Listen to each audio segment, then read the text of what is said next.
2,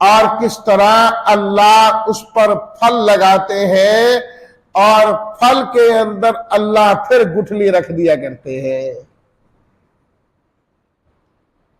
ایک کھجور کو دیکھیں نا، وہ ایک گٹھلی سے پیدا ہونے والا درخت سینکڑوں اس پر کھجوریں لگتی ہے، ہر کھجور کے اندر گٹھلی ہوتی ہے،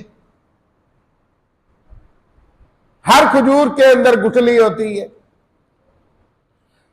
اور ایک مرتبہ نہیں، ہر سال اللہ تعالی اس پر وہ پھل لگاتے ہیں، ملتا ہی رہتا ہے.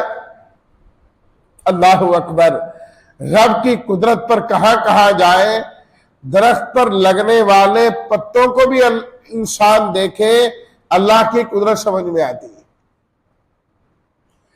کیسے کیسے اس نے پتے بنائے، کسی کے چھوٹے پتے، کسی کے بڑے پتے، کسی کے سیدھے پتے، اور کسی کی ایسی کٹنگ کہ پھول جیسے آدمی ان پتوں کو دیکھ کر ہی حیران ہو جاتا ہے.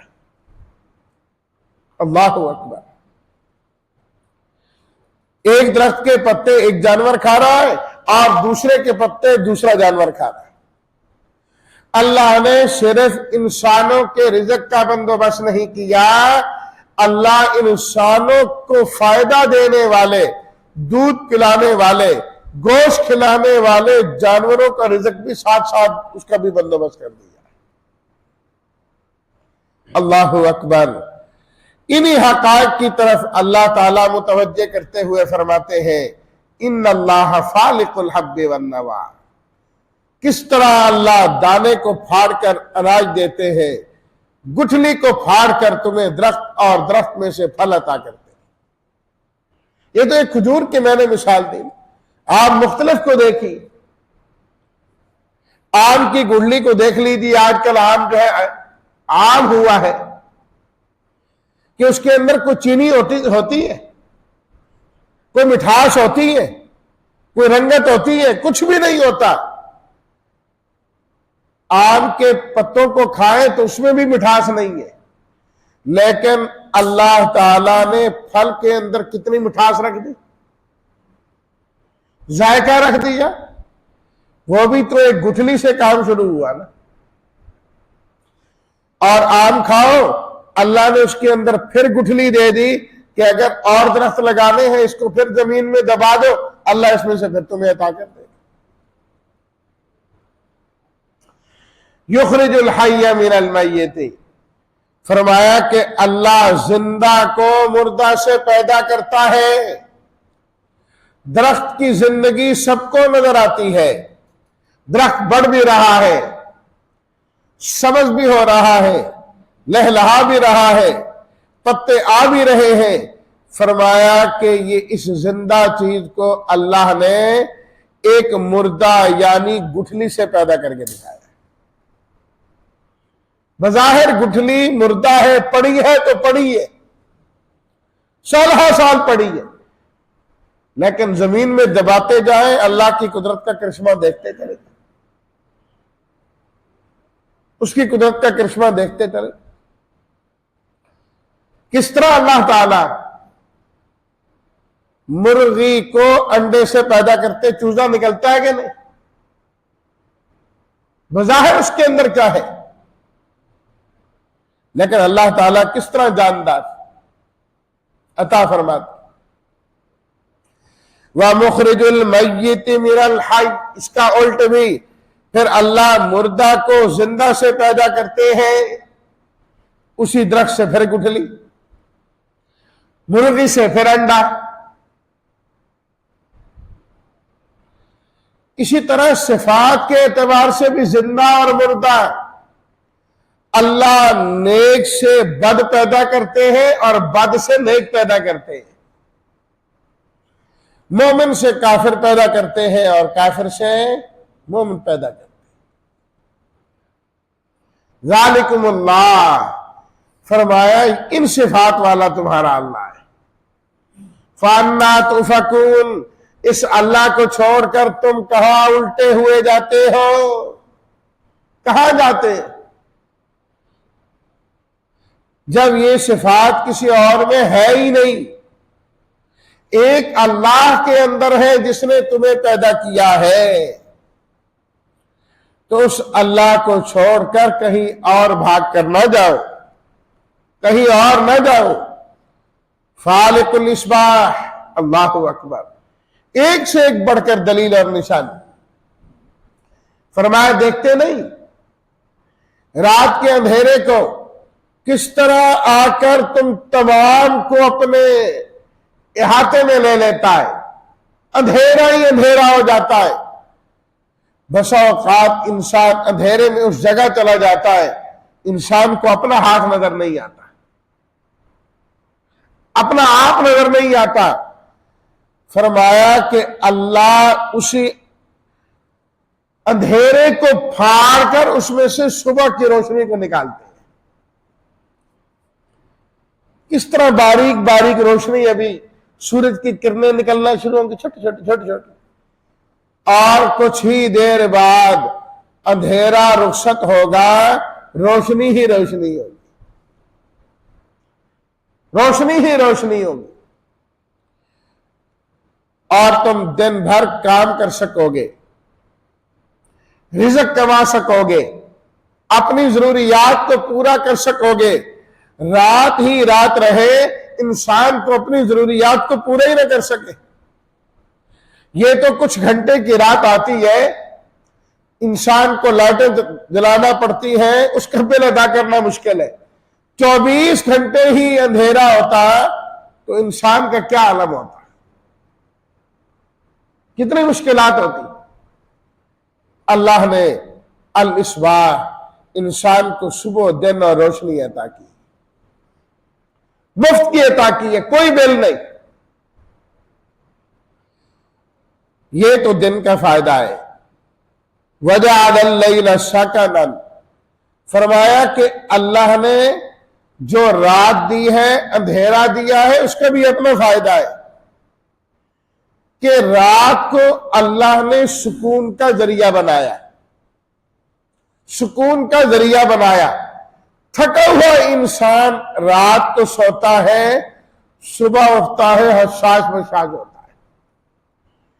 کدھر گئی تھکاوٹیں، کہاں گئے جسم کے درد، سر کا گھومنا، سب ختم ہوتا ہے، انسان پھر سے ٹھیک ٹھاک ہو جاتا ہے۔ سکنن، اس لیے رات کی جو نیند ہے، جو اس میں سکون ہے، اللہ نے دن کی نیند میں وہ سکون نہیں رکھا۔ پورا دن انسان سو لے، سکون نہیں آئے گا، سکون رات کی نیند میں اللہ نے رکھا ہے۔ وَجَعَلَ اللَّيْلَ سَكَنًا، رات کو اللہ نے سکون کا ذریعہ بنایا۔ جب سے فطرت کے خلاف انسان جا رہا ہے نا، بے سکونی بڑھتی چلی جا رہی۔ ہمارے معاشرے میں بے سکونی کی ایک وجہ یہ بھی ہے کہ ہمارے ہاں رات کو جاگتے ہیں اور دن کو سوتے ہیں۔ رات جاگ رہے ہیں، کام بھی ہو رہا ہے، کمپیوٹر پہ بھی بیٹھے ہیں، سب کچھ ہے، صبح ہوتی جائے گی سارے سوتے چلے جائیں۔ نحوست اور بے برکتی سب کے سامنے، کسی سے چھپی ہوئی نہیں۔ وَجَعَلَ اللَّيْلَ سَكَنًا، سکون کے لیے اللہ نے رات کو بنایا، رات کو بنایا، رات کو سکون کرو، آرام کرو۔ بلکہ حدیث شریف میں تو یہاں تک ہے، نبی کریم صلی اللہ علیہ وسلم نے عشاء کے بعد زیادہ گفتگو کرنے سے بھی منع فرمایا۔ نماز پڑھو اور سو جاؤ، عشاء کے فوراً بعد سوئیں۔ دیکھیں انسان صبح اٹھتا ہے کہ نہیں اٹھتا۔ جب 2 بجے سونا ہوگا تو فجر کی نماز کے لیے 4 بجے تو کوئی بھی نہیں اٹھے گا، کبھی بھی نہیں ہو سکتا۔ اور سکون اللہ نے ایسا بنایا کہ تمام انسانوں پر نیند کو لازمی طور پر طاری کر دیا اللہ تعالیٰ نے۔ یہ نہیں ہے کہ جس کا دل چاہے سو جائے، رات اللہ نے ایسی بنائی ہر انسان کو زبردستی نیند آنا شروع ہو جاتی، جاگنے میں چاہے آنکھیں بند ہونا شروع ہو جائیں گی، بند ہونا شروع ہو جائے۔ چلو اگر انسانوں کو اللہ نظام دے ہی دیتے کہ تم اپنے ہاں نظام متعین کر لو، اس وقت سوئیں گے جاگیں گے، جو تمام انسانوں کے سونے کا وقت تو اول تو ہو نہیں سکتا، کوئی سو رہا ہوگا کوئی جاگ رہا ہوگا، کوئی سو رہا ہوگا کوئی جاگ رہا ہوگا، نظام زندگی چل ہی نہیں سکتا۔ چلو انسان تہیا کر کے ایک وقت میں آرام کرنے لگ جائے تو ان جانوروں کو کون سلائے گا؟ کوے کو کون سلائے گا؟ چڑیا کو کون سلائے گا؟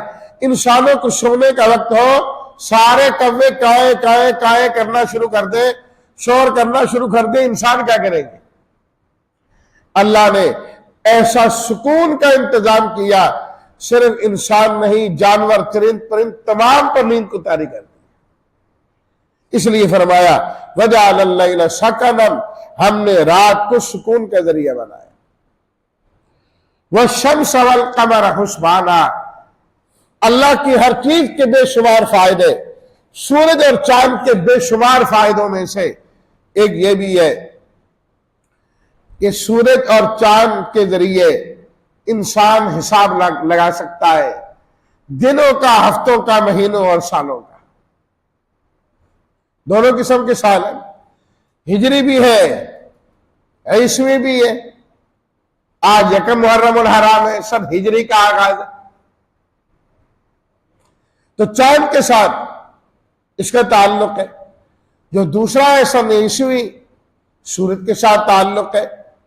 دونوں چیزیں ٹھیک ہیں۔ نمازوں کا حساب اللہ تعالیٰ نے سورج کے ذریعے رکھا ہے، سورج نکلنے پر، غروب ہونے پر فلاں وقت میں نماز پڑھو، سورج کے ساتھ نظام رکھ دیا اللہ تعالیٰ نے۔ رمضان کا مہینہ شروع ہو رہا ہے، ختم ہو رہا ہے، آج عید ہے نہیں ہے، ذوالحجہ کا مہینہ ہے، آج حج ہے نہیں، عرفات کس دن ہے، اللہ نے اس کا تعلق چاند کے ساتھ رکھ دیا۔ دونوں حساب ٹھیک ہے، دونوں رکھے جا سکتے ہیں، اللہ نے دونوں کو حساب کا ذریعہ بنایا۔ وَالشَّمْسَ وَالْقَمَرَ حُسْبَانًا، البتہ زکوٰۃ، رمضان، حج، ان چیزوں کے لیے چاند کا حساب شریعت میں متعین کیا گیا ہے۔ ذَلِكَ تَقْدِيرُ الْعَزِيزِ الْعَلِيمِ، فرمایا حساب کے لیے اللہ نے جو چیزیں عطا کی ہیں، کس طرح کامل، مکمل، 100% درست حساب ہے کہ چاند اور سورج کی جو رفتار اور مقدار ہے اس میں کبھی فرق آتا ہی نہیں ہے، کیونکہ بندے نے حساب رکھنا ہے۔ آج کی تاریخ میں آج سے 10 سال پہلے جس وقت سورج طلوع ہوا تھا، آج اسی تاریخ میں اتنے بجے ہی سورج طلوع ہوگا۔ ذرہ برابر منٹ اور سیکنڈ کا بھی فرق نہیں ہے۔ حسباناً، اللہ نے حساب کا ذریعہ بنایا۔ ذالک تقدیر العزیز العلیم، فرمایا یہ مقرر کردہ ساری وہ چیزیں ہیں اس ذات کی العزیز جو سب پر غالب ہے، سب اس کی قدرت کے نیچے ہیں، چاند ہو کہ سورج، دن ہو کہ رات، درخت ہو کہ انسان یا جانور یا چرند اور پرند، یہ سب اللہ کے مقرر کردہ انداز اور طریقے کے مطابق کر رہے ہیں۔ العلیم، وہ علم والا ہے، وہ بہتر سمجھتا ہے کون سا نظام کیسے چلانا ہے۔ انسان کی بہتری اسی میں ہے کہ وہ رب کے نظام کو قبول کر کے رب کے بنائے ہوئے نظام کے مطابق زندگی گزارے۔ انسان بھی اللہ نے بنایا، اس کی زندگی گزارنے کا نظام بھی اس نے بنایا، اس نظام ہی میں کامیابی ہے۔ اللہ ہمیں اپنی زندگی رب کے نظام کے مطابق گزارنے کی توفیق عطا فرمائے۔ وآخر دعوانا ان الحمد للہ رب العالمین۔